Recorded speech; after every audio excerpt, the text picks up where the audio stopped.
Corridor নিয়ে কারোর সঙ্গে কোনো কথা হয়নি, ভবিষ্যতে হবে না বললেন জাতীয় নিরাপত্তা উপদেষ্টা।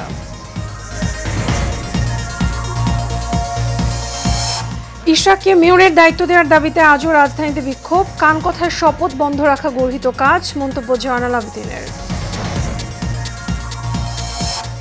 বিএনপির মুখপাত্রের ভূমিকা পালন করছে এসি, অভিযোগ এনসিপির, কমিশন পুনর্গঠন ছাড়া নির্বাচনে অংশ না নেওয়ার ঘোষণা। এবং ২৮ মের মধ্যে পোশাক শ্রমিকদের বেতন পরিশোধের নির্দেশ শ্রম উপদেষ্টার, মালিকদের কারাগারে পাঠানোর হুঁশিয়ারি।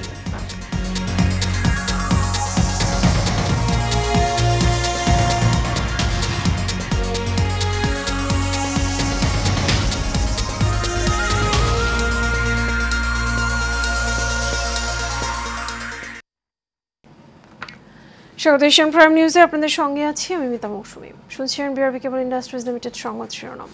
এবারে চলে যাব বিস্তারিত সংবাদে। জাতীয় নিরাপত্তা উপদেষ্টা ডক্টর খলিলুর রহমান বলেছেন, করিডোর নিয়ে কারোর সঙ্গে কোনো কথা হয়নি, ভবিষ্যতেও কারোর সঙ্গে কথা হবে না। আজ রাজধানীর ফরেন সার্ভিস একাডেমিতে এক ব্রিফিংয়ে তিনি এসব কথা বলেন। ডক্টর খলিলুর রহমান বলেন, যেহেতু আরাকানে সাহায্য সহযোগিতা অন্যান্য সাপ্লাই রুট দিয়ে সম্ভব হচ্ছে না, জাতিসংঘ এটুকুই বলেছে যে কাছেই যেহেতু বর্ডার, তাদের সাহায্য করতে যাতে ত্রাণগুলো ওপারে নিয়ে যেতে পারে। আরাকানের যে অবস্থা তাতে করিডোরের কোনো প্রয়োজন নেই বলেও জানান তিনি বলেন, আরাকান আর্মি নীতিগতভাবে রোহিঙ্গা প্রত্যাবাসনের পক্ষে একমত হয়েছে, তবে পরিস্থিতি স্বাভাবিক না হওয়া পর্যন্ত তা সম্ভব না। রোহিঙ্গা ইস্যুতে আগামী ৩০ সেপ্টেম্বর জাতিসংঘের অধিবেশন অনুষ্ঠিত হবে উল্লেখ করে তিনি বলেন, সেখানে এই সংকট এবং সম্ভাব্য করিডোর বিষয়ে আন্তর্জাতিক আলোচনা হতে পারে। দ্বৈত নাগরিকত্ব সংক্রান্ত এক প্রশ্নের জবাবে ডক্টর খলিল বলেন, বাংলাদেশ ছাড়া আমার আর কোনো নাগরিকত্ব নেই।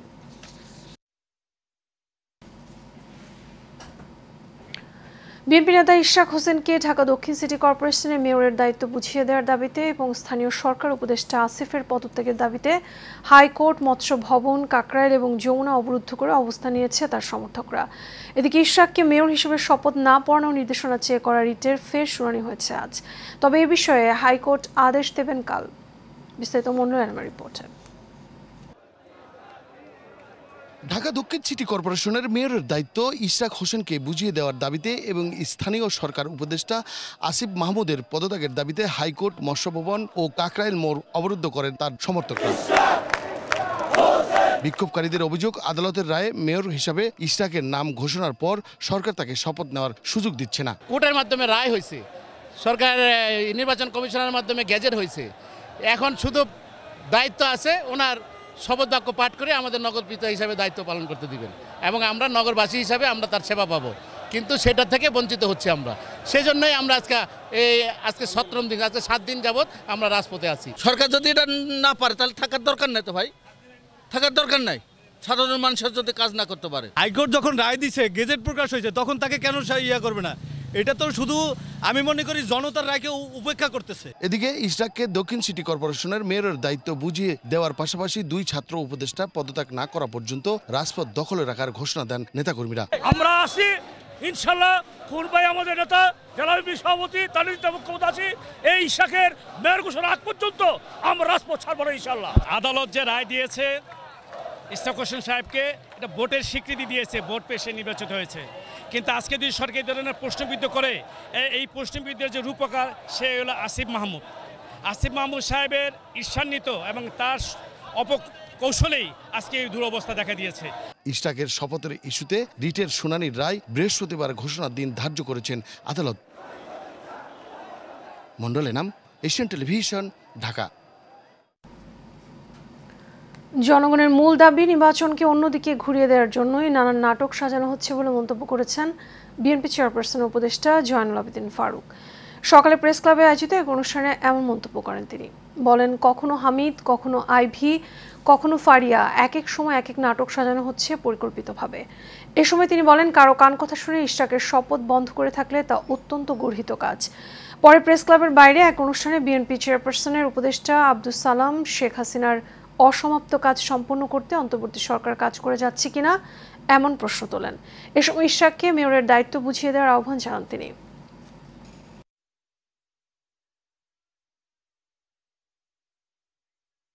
প্রতিষ্ঠানকে ভোট আপনি দিবেনই, এটা কি আপনার বাবা? শেখ হাসিনাও বলতো এরকম। শেখ হাসিনাও এই কোম্পানিকে এই ভোট দিতে চেয়েছিল। তাহলে কি শেখ হাসিনার অসমাপ্ত কার্যক্রমে কি আপনি বাস্তবায়ন করার চিন্তা করছেন? হচ্ছে নাকি? বাংলাদেশের মূল দাবি জনগণের কথাগুলো অন্যদিকে নিয়ে যাওয়ার, ঘুরিয়ে দেওয়ার পরিকল্পনা কিনে এসে গ্রেপ্তারও কি দরকার ছিল, জামিন দেওয়ার কি দরকার ছিল? জাতীয় নাগরিক পার্টির মুখ্য সমন্বয়ক নাসিরউদ্দিন পাটোয়ারি বলেছেন, নির্বাচন কমিশন বিএনপির মুখপাত্রের ভূমিকা পালন করছে। দুপুরে ইসি পুনর্গঠন এবং স্থানীয় সরকার নির্বাচনের দাবিতে জাতীয় নাগরিক পার্টি এনসিপির বিক্ষোভ সমাবেশে প্রধান অতিথির বক্তব্যে তিনি এসব কথা বলেন। নাসিরউদ্দিন পাটোয়ারি বলেন, শেখ হাসিনা যেভাবে কমিশনকে ধ্বংস করেছে, ঐক্যমত কমিশনের সুপারিশ অনুযায়ী তা পুরোপুরি পুনর্গঠন না করলে এনসিপি জাতীয় নির্বাচনে যাবে না। নগর ভবনের সামনে অবস্থানের সমালোচনা করে তিনি বলেন, সেখানে আওয়ামী লীগের টাকায় আন্দোলন করছে বিএনপির লোকজন। তিনি বলেন, সরকারি উপদেষ্টাদের কেউ কেউ বিএনপির মুখপাত্র হিসেবে কাজ করছেন, তা বন্ধ না করলে আপনাদের বিদায় নিতে হবে। এর আগে বেলা 11টা থেকে দুপুর 2টা পর্যন্ত ইসির সামনে বিক্ষোভ করেন এনসিপির নেতাকর্মীরা।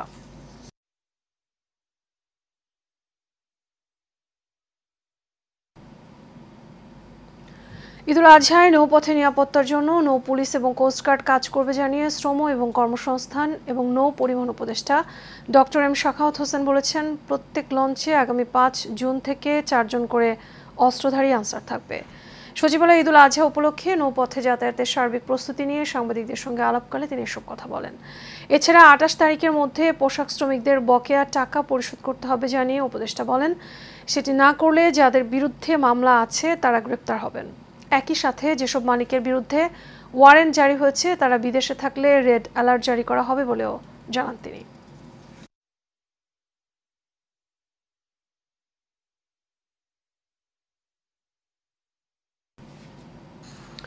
চামড়ার সঠিক ব্যবস্থাপনার লক্ষ্যে গত বছরের চেয়ে এবছর কোরবানির পশুর চামড়ার দাম বেশি নির্ধারণ করা হবে বলে জানিয়েছেন বাণিজ্য উপদেষ্টা শেখ বশিরউদ্দিন। সচিবালয়ের সাংবাদিকদের সাথে মতবিনিময় সভায় তিনি এসব কথা বলেন। উপদেষ্টা জানান, চামড়া মজুত কিংবা ব্যবস্থাপনায় কোনোভাবেই যাতে সিন্ডিকেট কাজ করতে না পারে সেজন্য তৎপর সরকার। এবছর চামড়ার সঠিক ব্যবস্থাপনার লক্ষ্যে এতিমখানা এবং মাদ্রাসায় বিনামূল্যে লবণ সরবরাহ করা হবে বলেও জানান তিনি।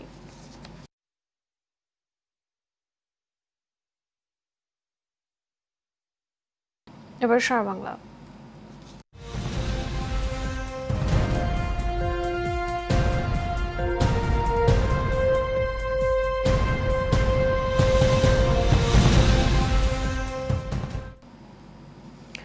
শেরপুরে ভারী বৃষ্টি না থাকায় কমতে শুরু করেছে নদ নদীর পানি। চেল্লাখালী, ভোগাই, সোমেশ্বরী ও মহারশী নদীর পানি বিপদসীমার নিচ দিয়ে প্রবাহিত হচ্ছে। এদিকে স্থানীয় প্রশাসন বন্যার আগাম প্রস্তুতি সম্পন্ন করেছে।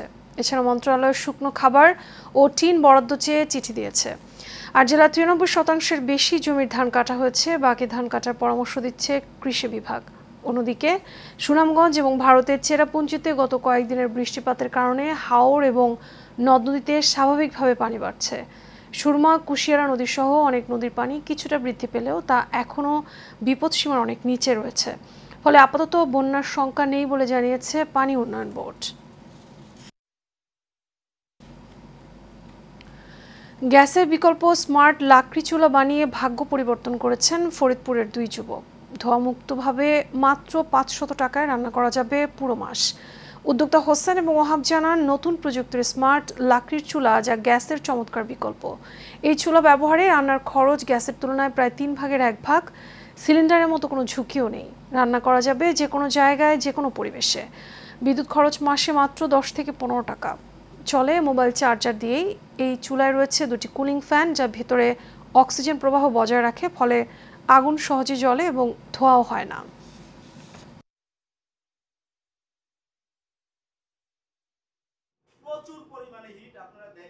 আমরা এখানে মোটামুটি যা কাজ করি আমাদের সংসার চলে, তো এখানে মোটামুটি ভালোই কাজ হয়।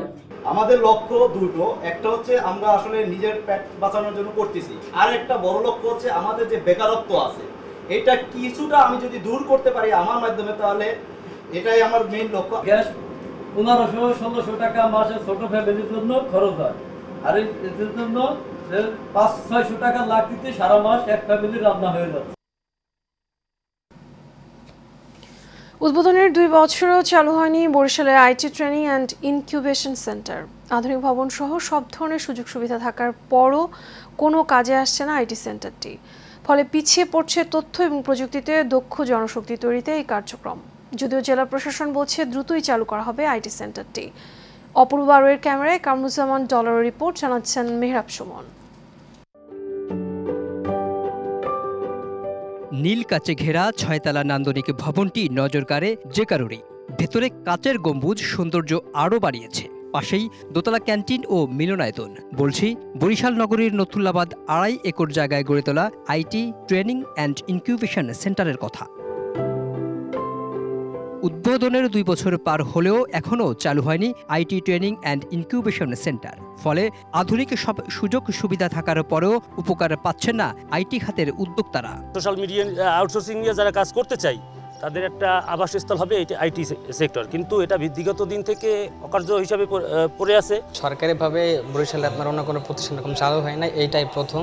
আর এটা আপনার শুধু বন্ধ আছে, এটা চালু হইলে আমরা যারা তরুণ সমাজ আছি আমাদের জন্য এটা খুব ভালো আর কি। আইটি ফার্মটা উদ্বোধন করা হয় আনুষ্ঠানিকভাবে, তাহলে এখান থেকে শিক্ষার্থীরা সুযোগ সুবিধা পাবে। ফ্রিল্যান্সিং, আউটসোর্সিং এই কাজগুলো করে আমরা আর্থিকভাবে অনেক এগিয়ে যেতে পারবো এবং আমাদের দেশ তরুণ সমাজ তথ্য প্রযুক্তির ক্ষেত্রে অনেক এগিয়ে যাবে। বরিশালের শিক্ষিত তরুণদের প্রশিক্ষণ এবং কর্মসংস্থানের ব্যবস্থা করবে হাইটেক পার্ক অথরিটি। যদিও ঠিকাদারি প্রতিষ্ঠানের দাবি নির্মাণ কাজ শেষ হবার পর বারবার চিঠি দিলেও ভবনটি বুঝে নিচ্ছেন না সরকার। আমাদের এই প্রজেক্টটি অনেক আগেই শেষ হয়েছে। আমরা সরকারকে বেশ অনেকবার আমরা চিঠি দিয়েছি বুঝে নেওয়ার জন্য। আসলে তারা কেন বুঝে নিচ্ছে না এটা আসলে আমরা বলতে পারছি না। এমন বাস্তবতায় শীঘ্রই আইটি ট্রেনিং সেন্টারটি চালু করার কথা জানালেন জেলা প্রশাসক। তথ্য প্রযুক্তি খাতে আমাদের উদ্যোক্তা তৈরি হবে এখানে, এবং একাডেমিয়া এবং আইটি ইন্ডাস্ট্রির মধ্যে একটা সেতুবন্ধন তৈরি হবে এই বরিশাল অঞ্চলে। এ বিষয়ে প্রকল্প পরিচালক মোহাম্মদ হুমায়ুন কবিরের সঙ্গে যোগাযোগের চেষ্টা করা হলে তাকে পাওয়া যায়নি। Asian television news desk. এর সাথে শেষ করবো এশিয়ান প্রাইম নিউজ থেকে বিআরবি কেবল ইন্ডাস্ট্রিজ লিমিটেড সংবাদ শিরোনামগুলো জানাবো আরও একবার।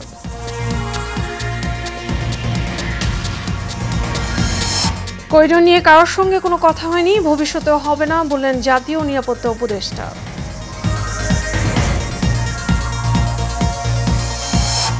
ইশরাককে মেয়রের দায়িত্ব দেওয়ার দাবিতে কাকরাইলে বিক্ষোভ। কান কথায় শপথ বন্ধ রাখা গর্হিত কাজ, মন্তব্য জয়নুল আবিদিনের। বিএনপি মুখপাত্রের ভূমিকা পালন করছে ইসি, অভিযোগ এনসিপির। কমিশন পুনর্গঠন ছাড়া নির্বাচনে অংশ না নেওয়ার ঘোষণা। এবং 28 তারিখের মধ্যে পোশাক শ্রমিকদের পাওনা পরিশোধের নির্দেশ শ্রম উপদেষ্টার, মালিকদের কারাগারে পাঠানোর হুঁশিয়ারি।